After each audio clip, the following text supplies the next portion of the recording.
It is your girl Angela C. Gray, and it is Tuesday. Tune In Tuesday is back, and I'm so excited to be here with you. And I know some of you have already on, and some of you may be joining on a little bit later, but I'm really, really, really excited that you decided to join in. So, let's talk about self care. Can we talk about it? Let's talk about self care and who has time for that.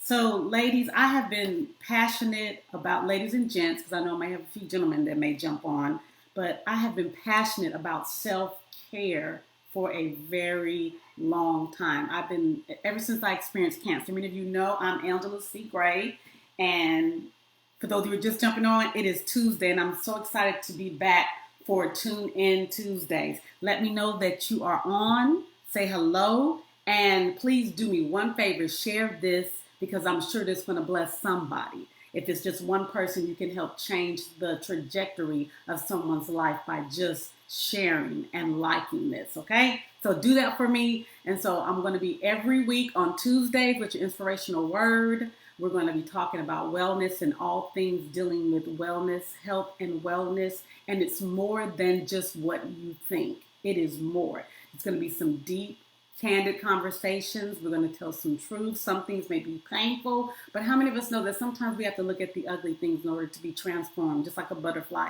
in order to be transformed into new, right? So I see you, Carol. Thank you for joining. I see you, Cuz. Thank you for joining. And so I'm excited. So self-care, who has time for that? Let's talk about it. So first of all, let's talk about why don't we, quote unquote, do self-care?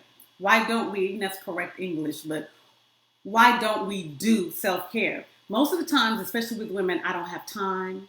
I'm too busy. I'm taking care of the kids. I have laundry I have to do. I have bills that I have to do. And it comes to the point where I'm exhausted. So I'm exhausted. So now I'm going to take some time and do some self-care, right? So the main reasons that, as I'm looking at this, the reason that we don't do self-care is because it may feel like it's like we're being selfish. Has anybody ever felt that? Raise your hand, give me a like, a thumbs up. Well, I feel like I'm being a little selfish because there's so much to do that, I don't know, I feel a little selfish taking some time out for myself, right? And so let's define selfish because that's important. We need to define selfish, okay? Selfish, I'm gonna read it to you. Disapproving, having or showing concern only for yourself and not for the needs or feelings of other people. I'm going to say it again. Selfish, disapproving, having or showing concern only for yourself and not for the needs or feelings of other people. Now, there are some people that are selfish like that. We know at least, all of us know at least one person, right? That's toxic. We're not talking about that today. But more than likely, the problem isn't that we are being selfish. The problem is we're being selfless. Somebody write that. The problem is we're being selfless. And so, the truth is, unless you replenish your own reserves, there will be little of yourself left to give. In the Word of God, it talks about that. It's foundation. We skip right over it because we, especially as believers, we're about giving and giving and giving and giving, and that's good. That's a good thing to have. But the problem is, the Word of God says, love thy neighbor, and we do acts and kindness of love, showing love to our neighbor. Love your neighbor as yourself. And we see the love your neighbor first, but as yourself requires you to be in the first. Not selfishly, but where you take care and you have some reserve. You have something left for you. You take care of yourself, so when you really give of yourself, you're giving from a place where you're full and not empty. Okay? And we're going to talk about this. And we're going to take our time with this. I'm going to take my time and we're going to take our time with this because I'm learning the more and more I've had clients that I've coached that it is very difficult to process and to stay in a practice of self-care. And it's based upon many times learned behavior. And some of that learned behavior stems way, way, way back from our childhood, right? Okay, so let's talk about this. Tired. So many times we're tired, and an example that we use is, I'm too tired, I'll do me later. And later comes, I'm gonna say it again, I'm too tired to do self-care, or I'm too tired to take some time out for me in a practice on an habitual basis where I'm doing it consistently because, I'll just do me later because I got too much to do. I've said that, y'all. I have too much to do. But what does that lead to? Later comes when you push that off to I'll do this later. It comes in the form of, I have cancer. I'm talking about myself, you guys. I have cancer, I have sickness, I have disease, I have depression, I have anxiety. I have all of these things that are symptoms of me not taking care of myself. Now, don't get me wrong. Some things just happen, and we know that. But we should always be in a state where we're taking care of ourselves. I'm jumping a little bit ahead of myself. But listen, later comes in that way. Cancer for me, that's how I realized. I got my tea, y'all. I like my little teacup here I got. So grab your tea and grab your water, because that's important. This is a part of self-care for me too, drinking on this tea. Okay, so doing things later, putting it off for later, you could be in a situation where you have no choice but to do self-care. But the problem is you're trying to manage symptoms of sickness and disease and emotional distress and all these things because you didn't take the time to do what I call preventative maintenance, so to speak. Okay, so let's talk about stress, because that is the most important thing. Let's talk about stress. Stress can come from positives as well as from negatives. I don't want us to think that stress is all just negative things. There are some things that causes stress that are not always problematic, right? There's things that happen in life, like there's times in a work environment where the situation and things happen, it causes me to excel higher on my job. And it's not necessarily a stress that creates anxiety. It just pushes me to do more and to be better in a positive manner. So let's not think that it's always problematic, because it is not. Stressors. There's 3 different stressors I want to talk about, and I wrote these down because I wanted to get them precisely and not forget these things. Here, stressors, there's 3. There's internal, external, interpersonal, and external, impersonal. So let's talk about them. They're internal, external, interpersonal, and external, impersonal. Okay? So internal meaning these type of stressors are primarily self-inflicted, based on self-imposed expectations, perfectionism, people-pleasing. How many of us are in situations where we are people-pleasers? Not to put all my business out there, but I wanted it to be perfect and to be right. And that brings on a type of stress that creates this internal type of conflict or unnecessary stress. Sometimes the biggest stressors is the man in the mirror, the woman in the mirror. We stress our own selves out sometimes, right? Amen? Okay, so these types of stressors, again, are perfectionism, people-pleasing, and it's things that not just you impose on yourself, you allow others to impose them upon you, and you internalize that thing, and it creates all this unnecessary stress. So you do it yourself, and you allow others till you take that in, and you go, okay, yeah, you're right, okay. Things like that. That's one. Number 2, external, interpersonal. This is based on interactions and relationships with other people. You may get in an argument. There may be contention between you and a supervisor. It could be abuse. And even talked about this early. I'm doing a plug-in with Coffee with Pastor Latoya. If you have not caught that, you should probably catch that every Tuesday morning at 8:30 a.m. talking about trauma in the church, because trauma is another thing that we can experience as a result of these stressors, right? So external, we have internal, external, interpersonal, and we have external, impersonal. Okay, let's talk about that. That's the environment. Environmental things like the weather, natural disasters, wars, pandemics. Okay, so So for me, I'm putting myself out there. Many of you know, some of you don't, that sometimes I struggle with migraine headaches. Sometimes I struggle, but God is taking me on this path, and I've been walking where I've been walking with less migraines lately. Give God the glory for that. Yes, that's great news.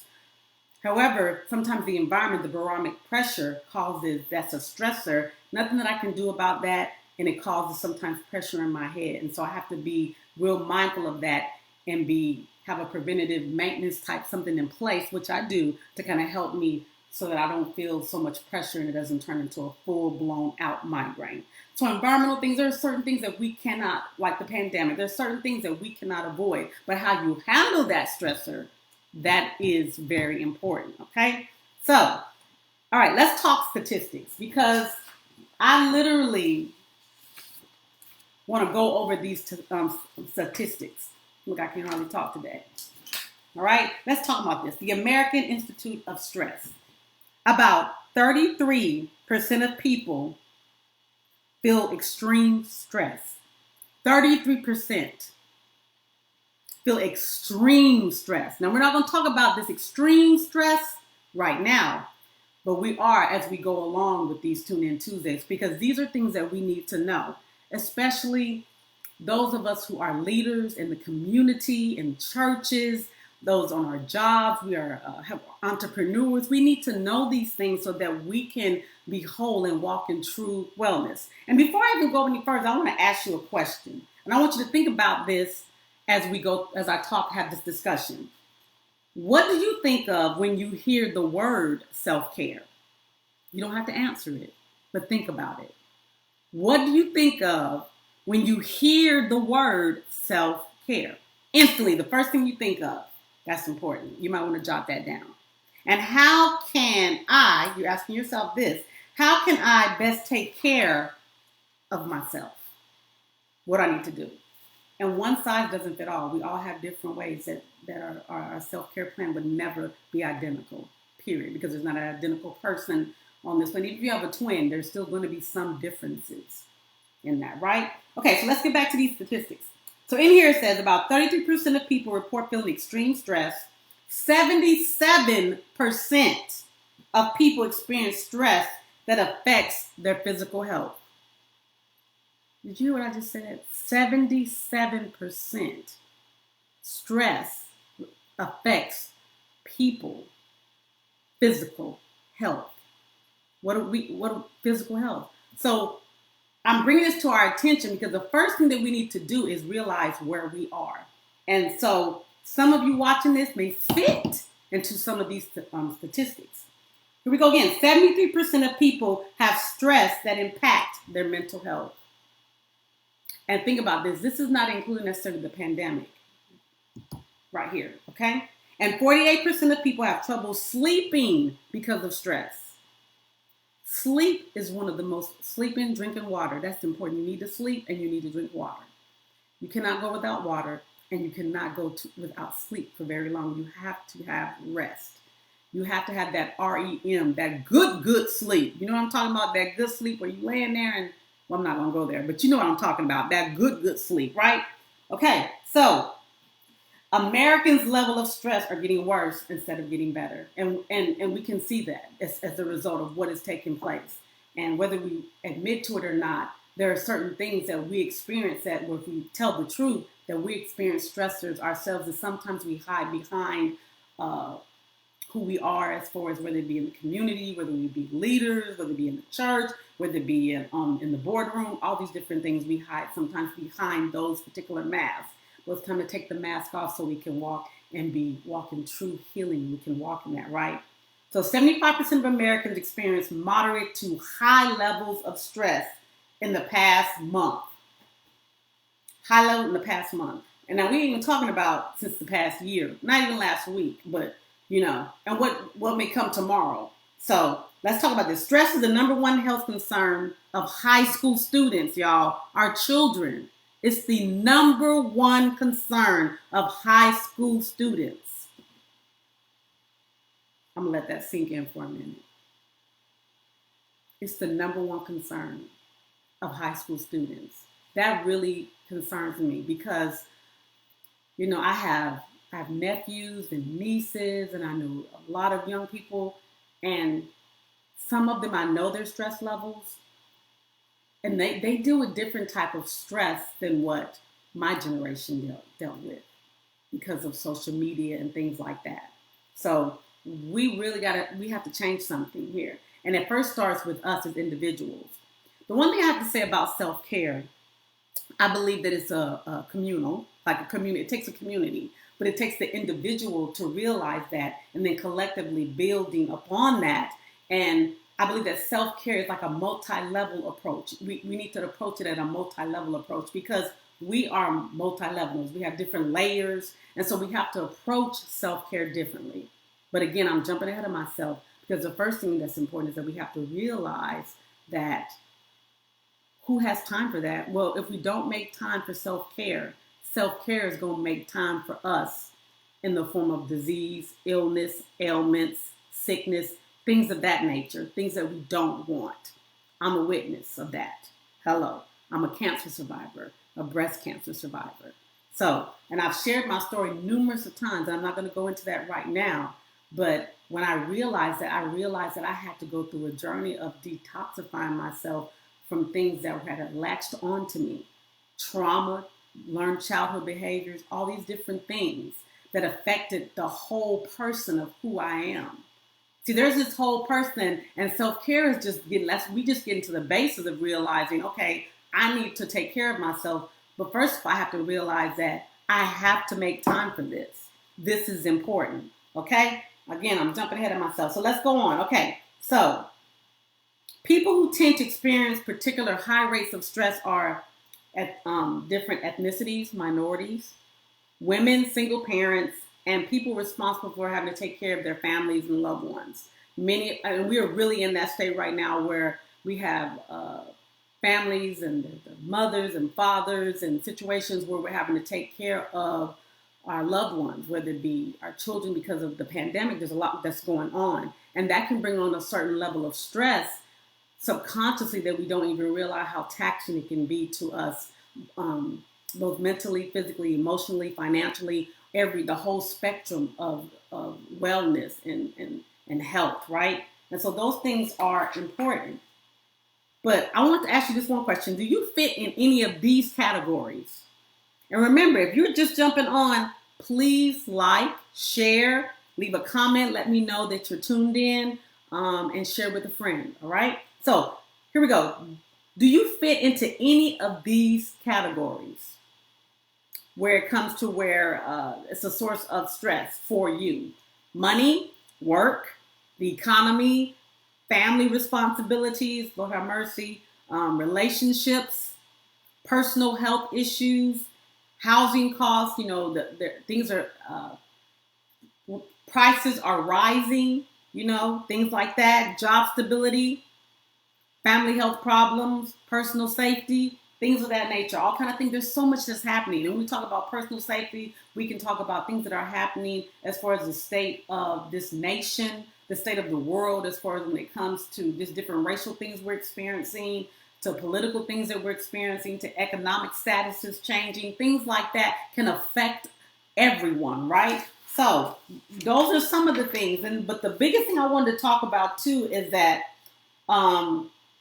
long-term stress, if it's not treated, which means not taking time for self-care, long-term stress is often a contributing factor to heart disease, diabetes, and all other accidents, depression, and anxiety. And keep this in mind, we talked about our children and high school students. So if you're young and you're going through this, what we call identity versus role confusion, and you are trying to identify who you are, learn more about yourself, but at the same time, you're experiencing tremendous amounts of stress. Yes, I believe that prayer is important. That is a foundation, because I know y'all, today is my mother-in-law's birthday today, and she is a praying woman. And so we have to pray, but we also have to be understanding the fact that sometimes people need an outlet.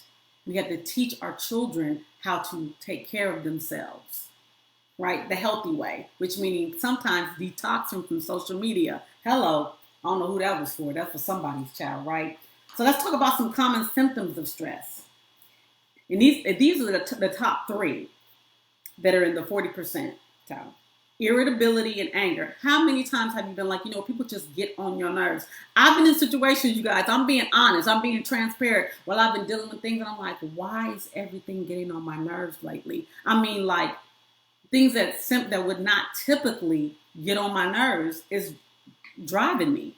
Have you been there? Irritability and anger, fatigue, low energy. You're just tired all the time, just exhausted.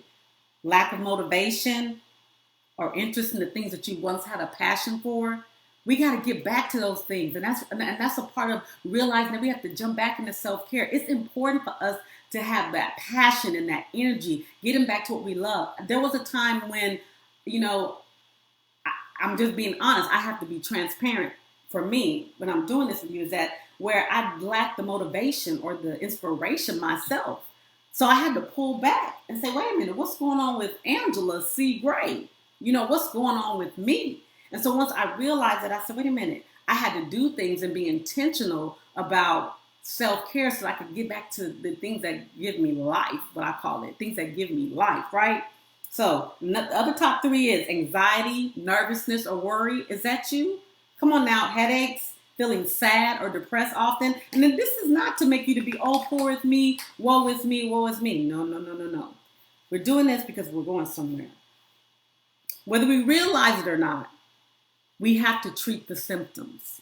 Now, the symptoms of stress can be, like we said, a headache, can be anxiety, can be depression, can be like the long-term effects that we talked about.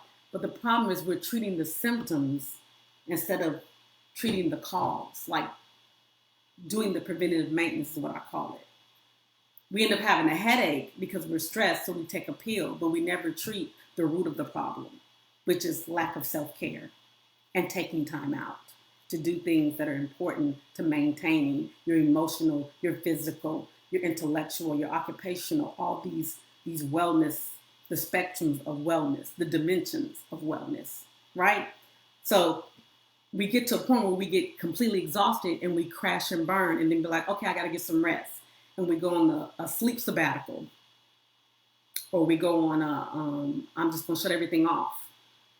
And we shut everything off for about 4 days, which is good. Don't get me wrong. And then we come back and we're fresh and we're vibrant, but we go back right to the same cycle of stress and repeat it until we get there again. And then we got to take another 3 days off, or we got to go to the emergency room because we have a migraine, or we got to do this.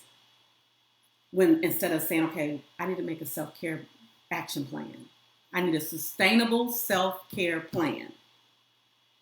We're not going to talk about that today, but that's what's needed. Okay? So if you don't make time, again, for self-care is going to make time for you in the form of sickness, disease, depression, anxiety. And we're not doing that anymore. We don't have time for that. The topic is self-care. Who has time for that? We have time for that. We have to make time for that. Because if we don't, it's going to make time for us in a way that we don't want it. Mine was cancer. Hello. Okay? And I begin my trajectory of changing my life to a pattern of where and it's a process. And can I tell you something? It's still a process. And others may not agree with me, but mastering self-care is something that I don't know if it's necessarily attainable, but it's something that you work towards every day, because as soon as you get to one point, you realize, okay, there's another level. Because there's so many layers to us. There's so much, like the revelation, like when we're studying the Word of God, there's so much in there that God can show you. There's so much in you that can be revealed about you that you didn't realize. So you're going to go to deeper dimensions in self-care, if that's such a thing, right? So where do I start? We start with a plan. Understanding that self-care is a process. It's a developed skill. It's a practice. When you're playing basketball, you go out there every day. You practice. Those who play football, those who ran track, if you were, when you were trying to exercise and lose weight, you had to be consistent. Consistency is the key. You had to be consistent, which is practice, and you made it a habit.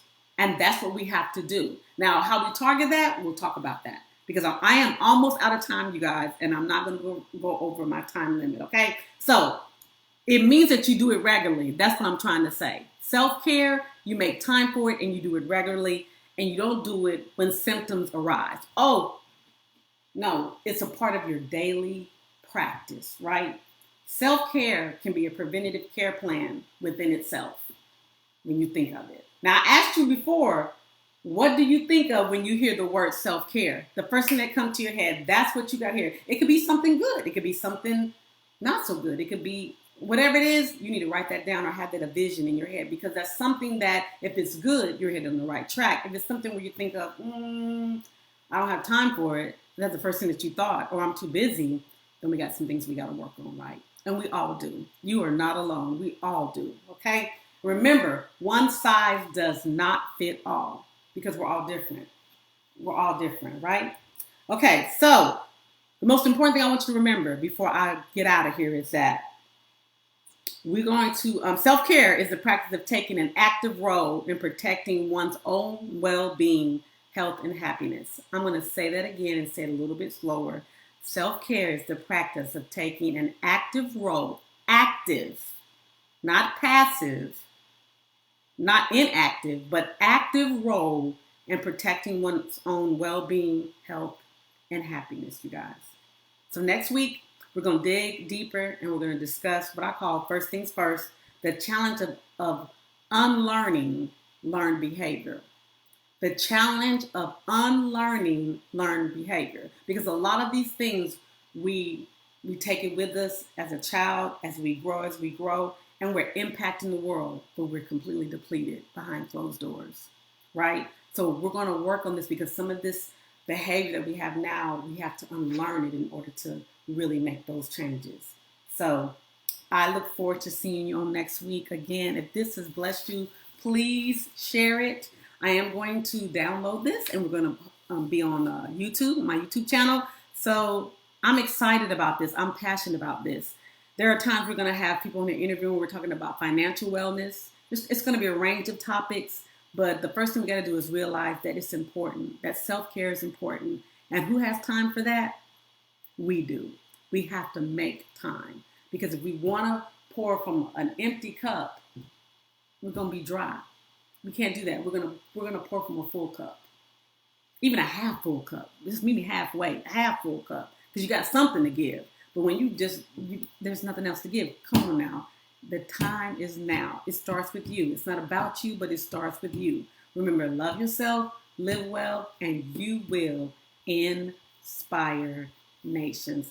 I love you guys. Have a great week, and I will see you soon.